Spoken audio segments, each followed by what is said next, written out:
Oke, bismillahirrahmanirrahim. Assalamualaikum warahmatullahi wabarakatuh, teman-teman semua. Ketemu lagi dengan saya Ridwan Ilyas. Di video kali ini kita akan melanjutkan, playlist kita NLP atau Natural Language Processing dan TensorFlow. Ini adalah proyek singkat, eee, kita membuat satu, apa namanya ya, eee satu modeling lah ya, satu satu pekerjaan menggunakan TensorFlow untuk kasus, pemrosesan teks. Ada 2 project yang itu nanti masing-masing 3 buah video insyaallah, dan kita udah masuk ke video yang ketiga. Eee, Mini course ini itu terinspirasi dari playlist-nya TensorFlow. Di sana ada TensorFlow NLP Zero to Hero, teman-teman bisa nonton, sudah saya jelaskan di video pertama. Siapa tahu teman-teman loncat ke video ini, jadi video ini, bukan ide saya original, saya mengatakan seperti itu, saya terinspirasi dari channel TensorFlow, di sana ada project NLP, singkat, bagus, padat, lalu kemudian saya dalam tanda kutip "replikasi" dalam bentuk, eee, yang baru dengan konten yang, berbahasa Indonesia, dan konteks risetnya pun juga itu berbahasa Indonesia. Jadi datasetnya nggak sama dan codingnya pun saya tambah-tambahin sedikit, saya kembangkan sedikit ya. Jadi kalau teman-teman mau lihat versi originalnya silakan ke channel TensorFlow. Oke,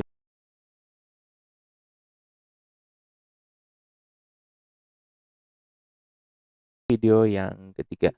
Nah, di video yang ketiga ini kita akan melakukan sentimen analisis.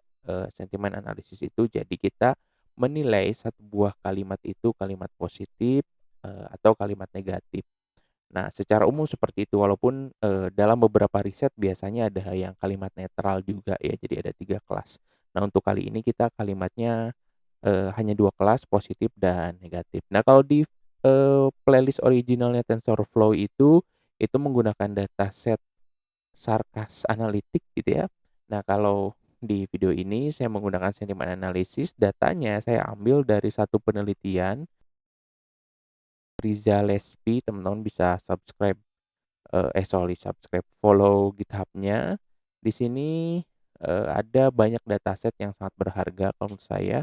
Ada sentimen pilkada DKI, Twitter komunikasi, layanan komunikasi dan sebagainya, di sini ada, dan ini ada publikasinya. Jadi saya, eee, nanti mungkin saya sertakan di kolom deskripsi dan saya ucapkan terima kasih, sudah mem-publish dataset ini dan bisa saya pakai di video kali ini.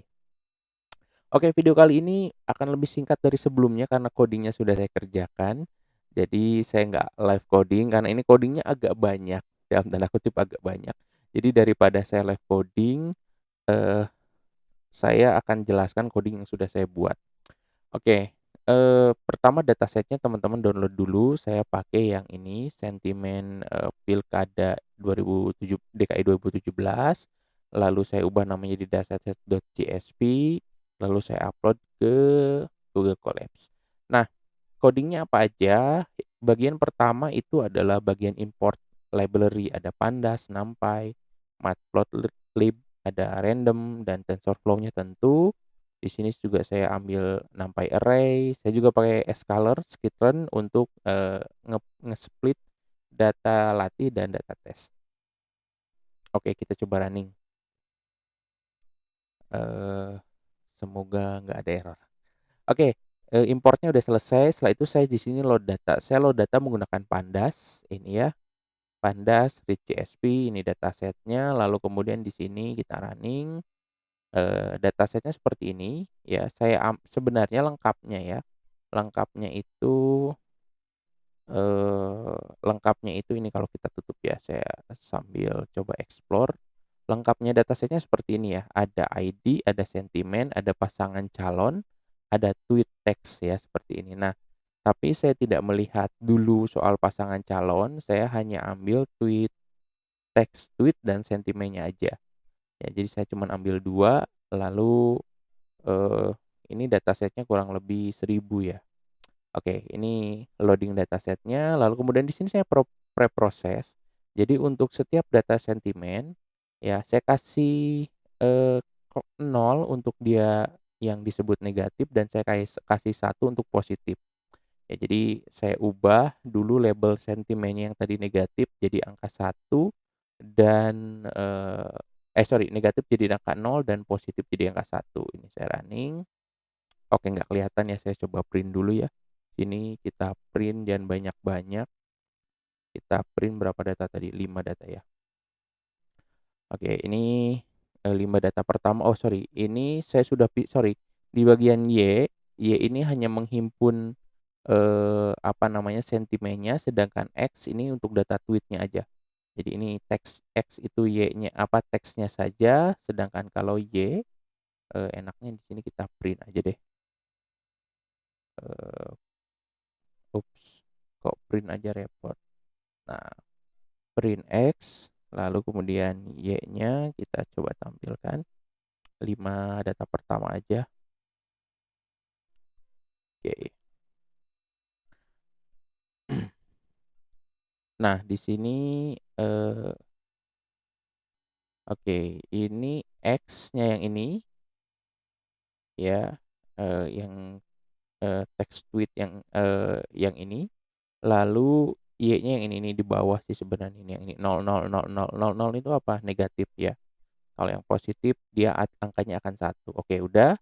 Setelah itu di sini saya lakukan split data. Saya split datanya ada Xtrain ini untuk, teksnya, Xtest ini untuk teksnya juga tapi yang tes, Ytrain itu target kelasnya atau sentimennya, Ytest ini juga untuk, sentimennya tapi yang tes. Ini saya pakai trend_test split dari sklearn, lalu saya split 30%. Jadi 30% untuk data testing dan 70% untuk data training-nya. Lalu ini saya tampilkan coba datanya ya. Sorry di sini, oh ini belum di-running. Ini running dulu, splitnya udah. Kita lihat di sini untuk data tes, ya tesnya ada yang 0138 dan ada yang 1138. Maksudnya apa? Ada ada 138 data untuk yang sentimennya negatif dan ada 132 data yang sentimennya positif. Ini kalau yang Y-test. Kalau kita lihat di Y-train, kita tampilin di sini. Oke, sorry, ini ya Y-train ya harusnya. Oke, ini ada 312. Sebentar, tadi Y-test berapa? Oke, ini kayaknya ada kesalahan, jadi saya mau delete dulu datasetnya. Harusnya dia datasetnya jumlahnya 1000. Kita upload ulang lagi aja deh. Oke, ini saya upload ulang datasetnya. Kita running lagi bagian mana? Bagian sini. Load dataset dulu, lalu kemudian running yang ini. Oke, kita split. Lalu kemudian ini yang Y-testnya. Nah, Y-trainnya. Oke, dia nampaknya ada ini ya. Ada sedikit masalah, kita coba lihat ya. Kita coba lihat datanya ini sebenarnya ada berapa sih? Ini bisa ditampilin nggak ya?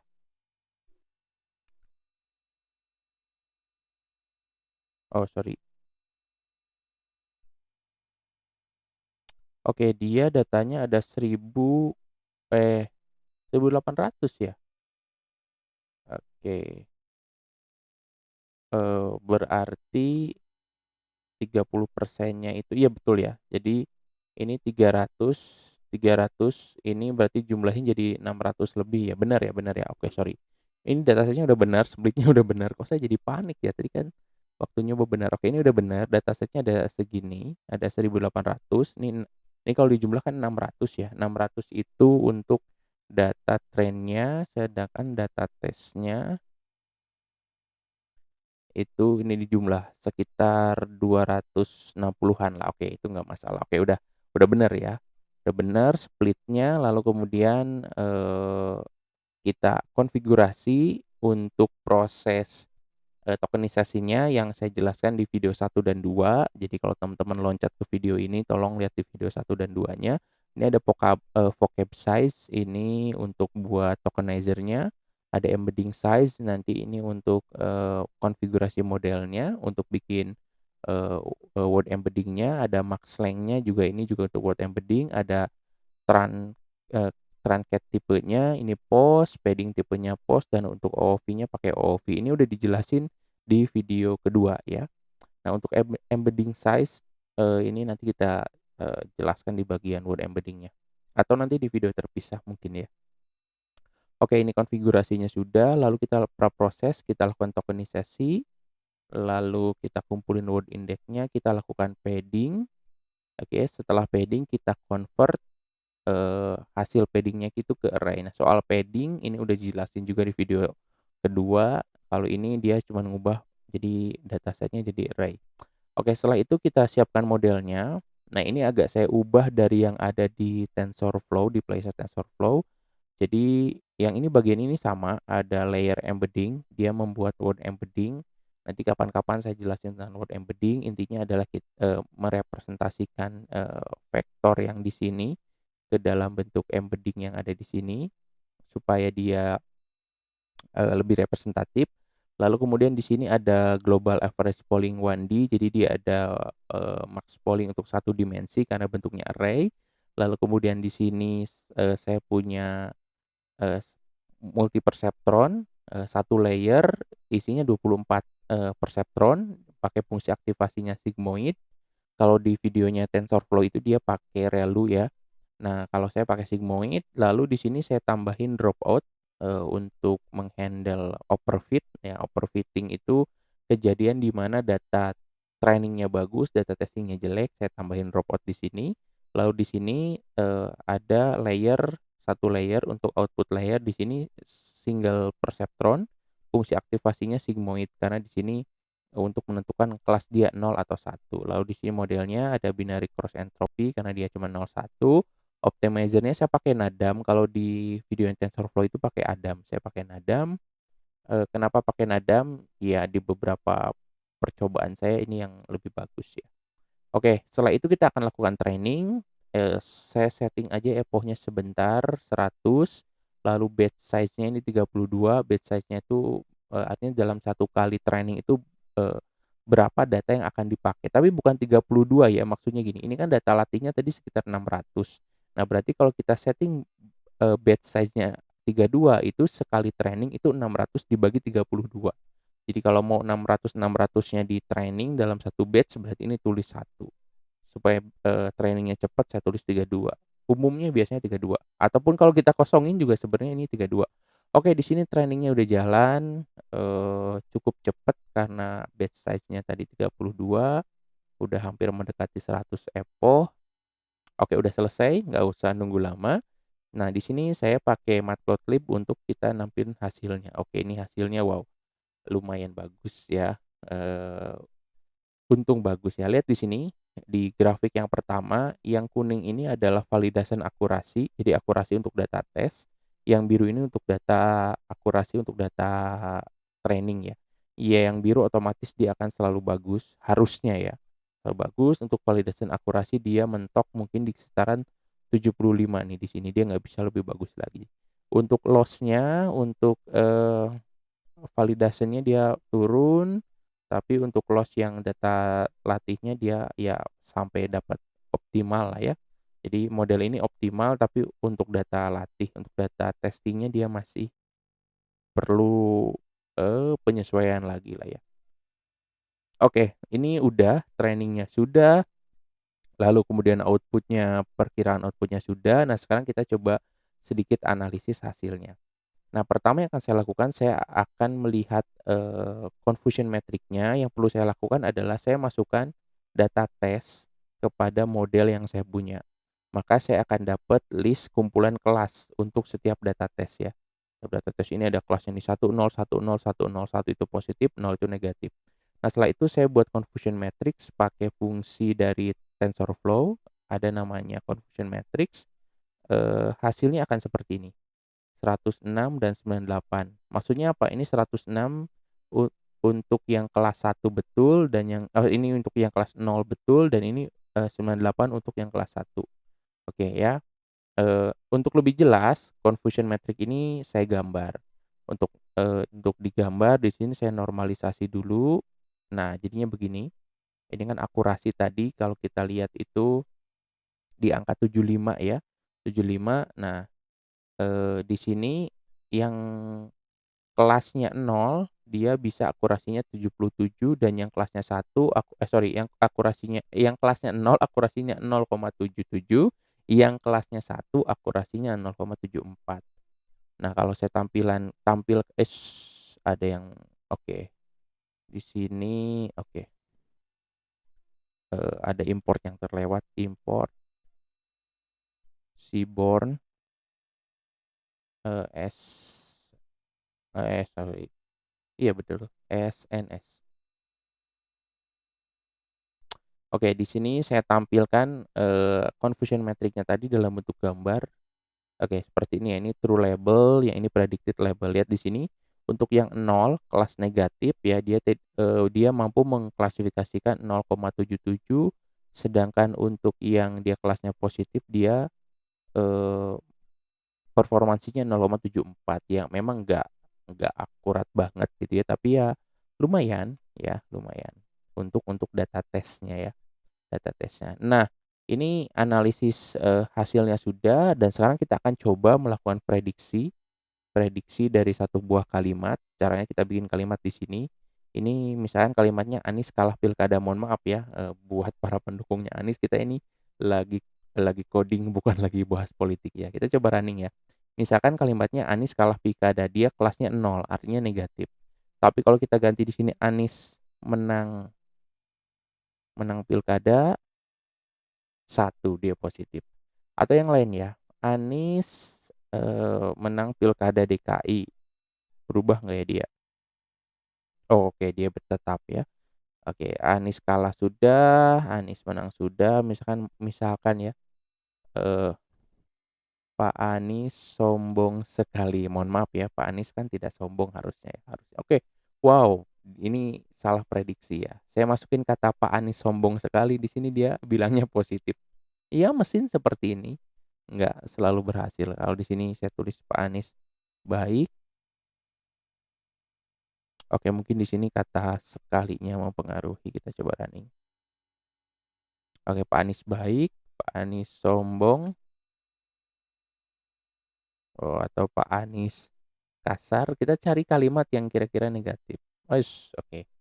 Mungkin Pak Anies cenderung positif kali ya, Pak Ahok misalkan, Pak Ahok gitu ya.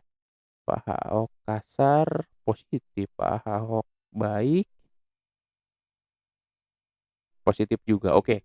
Ya mesin, mungkin ada salah, mungkin ada benar, kalau yang penasaran nanti silahkan tulis aja di kolom komentar, source code-nya free untuk teman-teman minta dan teman-teman pakai. Dan buat yang tanya, boleh nggak sih di GitHub, eee, sharing-nya. Ya nantilah, saya belum urus GitHub, saya, jadi kalau yang mau nanti, tulis aja di kolom komentar, tulis emailnya, nanti saya kirim, saya sharing via email link Google Colab-nya, teman-teman bisa pakai ya. Dan ini tadi soal testingnya nggak usah dimasukin ke hati, kita cuma menguji satu buah mesin, dan buat teman-teman semoga bisa lebih semangat belajar lagi.